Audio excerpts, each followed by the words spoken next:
দিয়ে শুধু 300 ব্যাগ মাল নেই। হ্যাঁ, না এটা তো গত মাসের ফাইনালি টাকা এগুলা। আমরা দেখতে পাচ্ছি সুপারি গাছ সারি সারি। আমরা একটা লোকালে গ্রামের একটা বাড়িতে আসলাম। ওই বাড়ির রাস্তাটা আপনারা দেখতে পাচ্ছেন, কাঁচা রাস্তা। ওই রাস্তার পাশেই সুপারি গাছ, সারিবদ্ধ সুপারি গাছ, অনেক সুন্দর লাগে। এই যে অনেক অনেক দূর সারি সারি সুপারি গাছ, একদম এত সুন্দর লাগে, চোখে না দেখলে বিশ্বাস হতো না।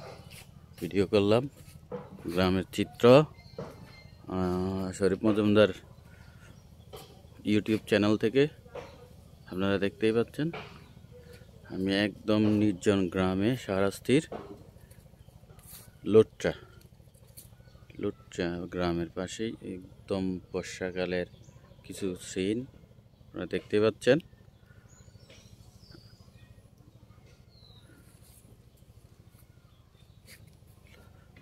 লোকেশনটা কেমন জানাবেন কমেন্টসে প্লিজ। আপনাদের সাথে থাকার জন্য, আমাকে রাখার জন্য বিনীত অনুরোধ জানাচ্ছি।